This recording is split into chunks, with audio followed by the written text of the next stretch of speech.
pelepasan pelanggan itu juga akan mempengaruhi perputaran pelanggan. Perputaran pelanggan ya sama kayak perputaran karyawan ya. Jadi pelanggannya banyak yang baru atau sama. Terus habis itu perputaran pelanggan itu juga mempengaruhi margin laba perusahaan. Sebentar, ini banyak yang datang.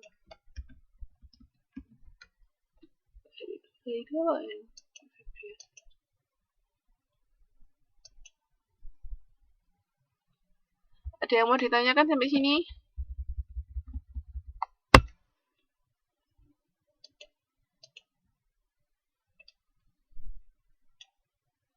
Nggak kesana lagi. Iya. Saya juga sih Mbak di Indo itu ada langganan kan, tapi berhubung Mbaknya keluar dari salon, akhirnya langsung menghubungi Mbaknya. Jadi Mbaknya datang ke rumah.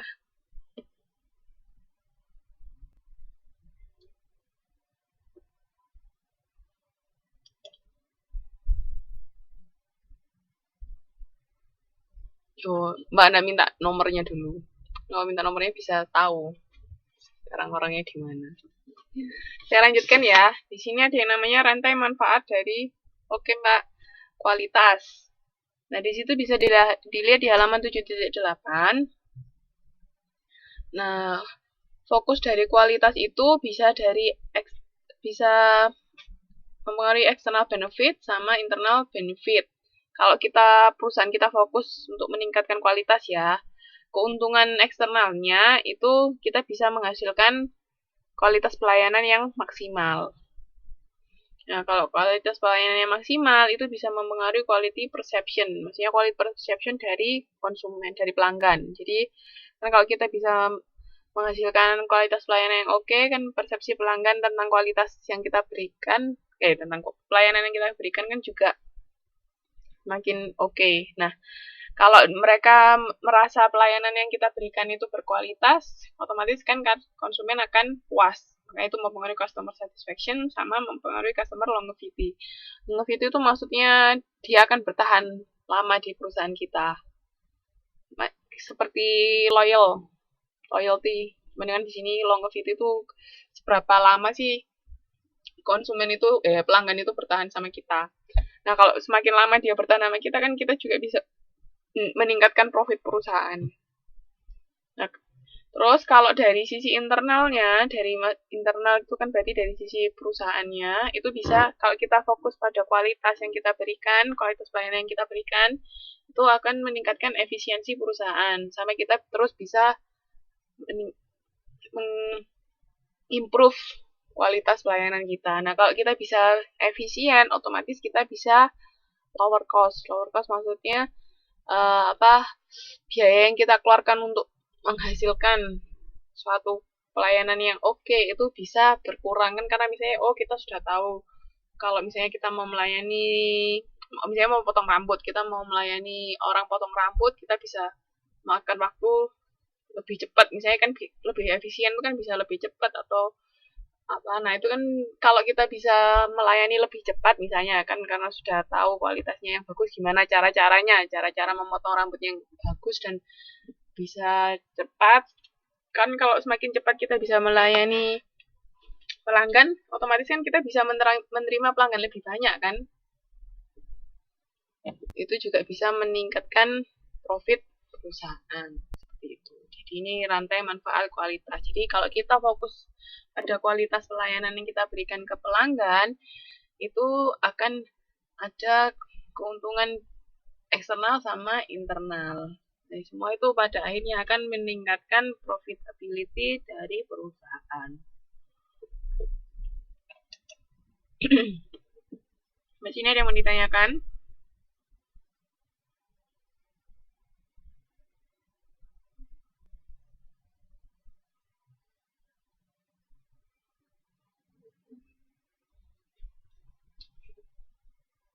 Yang lain ada yang mau bertanya enggak?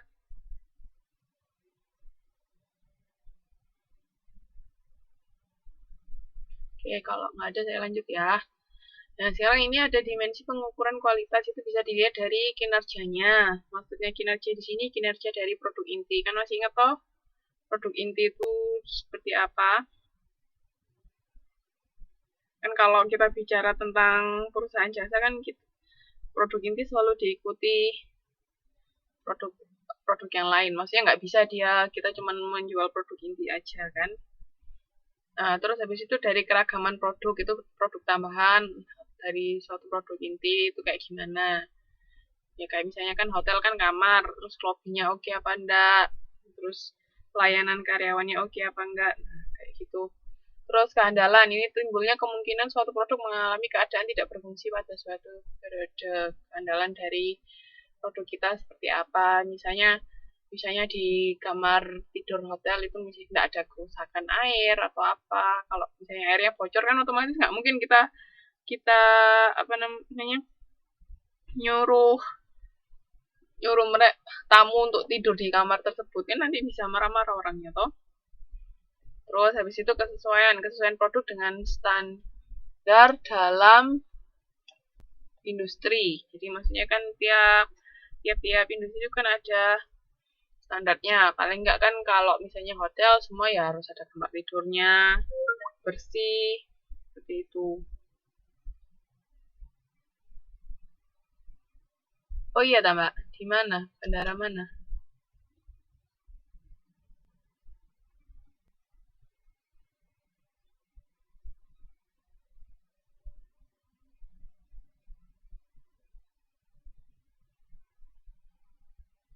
Oh, terus gimana penumpangnya?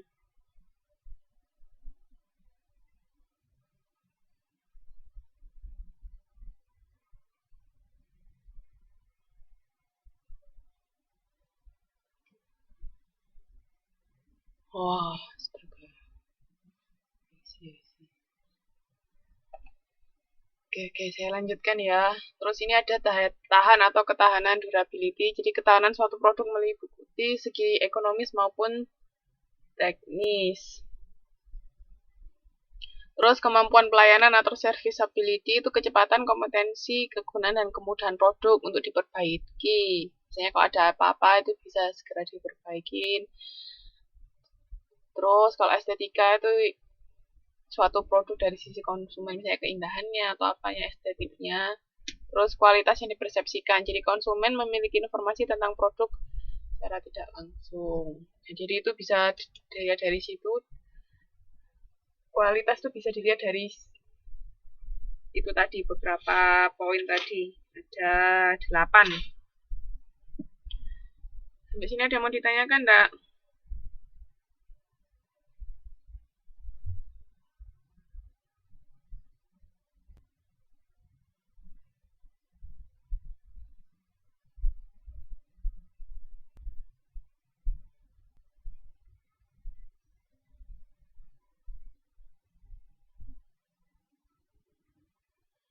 Nah, ini kalau nggak ada saya lanjutkan.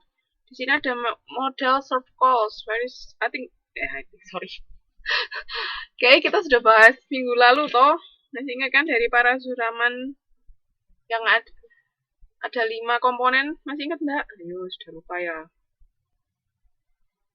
Jadi kalau dari model serve call itu maksudnya service quality, jadi kualitas jasa. Itu kan ada yang namanya perceived service sama expected service. Apa bedanya perceived service sama expected service?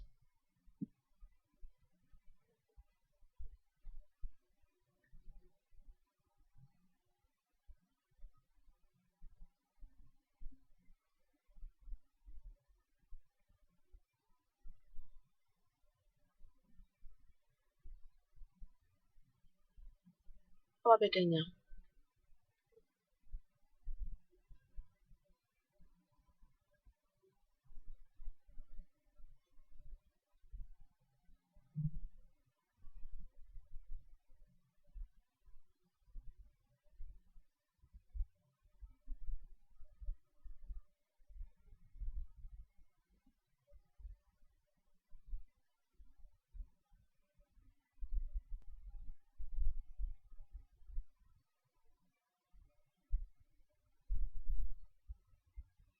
pelayanan yang diharapkan dan pelayanan yang sesungguhnya.